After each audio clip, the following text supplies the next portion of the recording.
According to the cover, Christy pulls well with toddlers, her family members, and dogs, none of which can vote in the election, making her campaign rather pointless. Argo Font Book Review, Argo Font Book Review. This book was written by Nola Thacker. Christy complains about school lunches like she always does. Out of nowhere, Stacy says that Christy should run for class president. That way, she can improve school lunches. I'm pretty sure they don't put the students in charge of the food budget, but okay. Stacy calls Christy later that night to see if she's made up her mind about running for president. Wait, you were serious about that, Stacy? I thought it was a joke.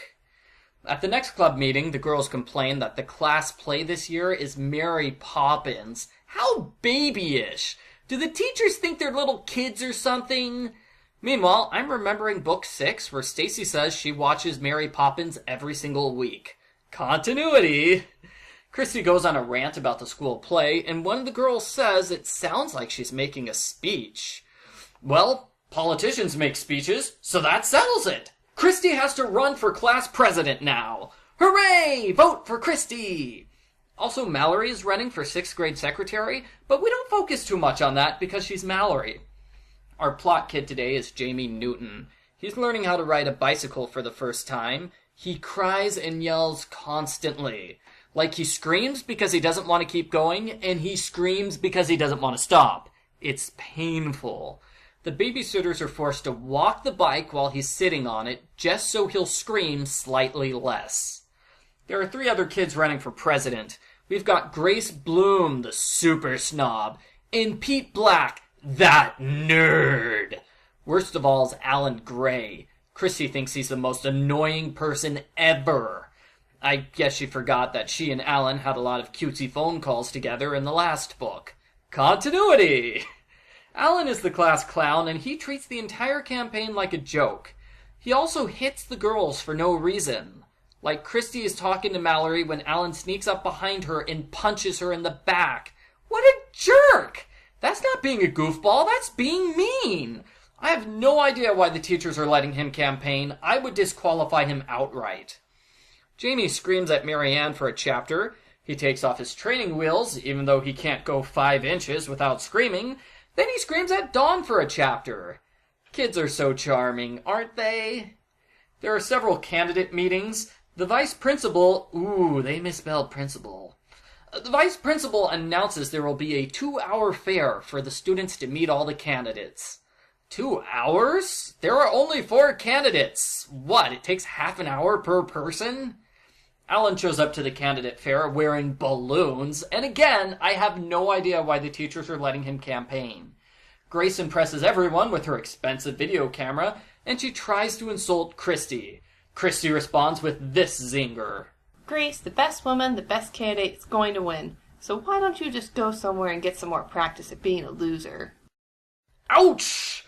All Christy has to do is say that in a debate, and she'll win, hands down. Christy has a big science test coming up. She's forced to cancel baseball practice so she can study. The next day, Christy flunks the test because she didn't study for it. Wait, what? But she did study. The teacher is nice and offers to let Christy retake the test. Christy tries to study, but she's distracted by baseball practice and writing a campaign speech.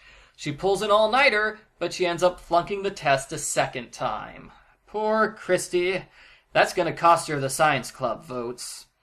Jamie keeps having problems with bike riding until some older boys tell him to go back to using training wheels.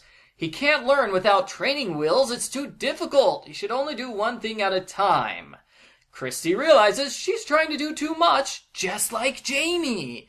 She can't be class president on top of all of her other duties, so she drops out of the race. She decides to vote for Pete because he is the candidate that she hates the least. The sad part is, some real-life political elections work the exact same way. Mallory somehow wins her election, so they throw her a big party. Christy uses this as an excuse to make a joke about scheduling, and she ends the book right before Mallory's party starts, because we cannot be allowed to see Mallory revel in success. The end. Post-book follow-up. It was nice to see Grace Blume as a villain in this book.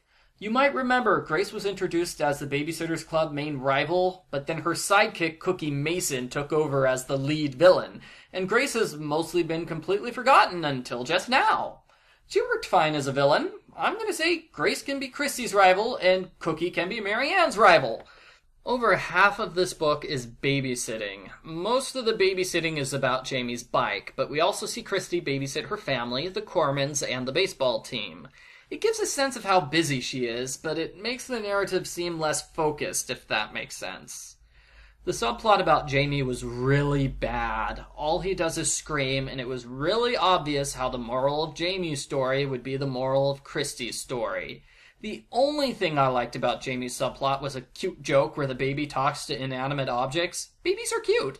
Other than that, I'd recommend skipping the subplot entirely. Just whenever Jamie shows up, skip to the next chapter.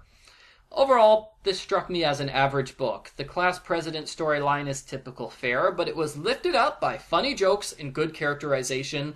That was the best part of the book, the characterization. I liked seeing the characters and how they interacted. But the subplot is awful, to the point where it felt like it was going on forever, and it's going to cost the book 2 points in my final score. I give Babysitters Club number 53, Christy for President, a 6 out of 10.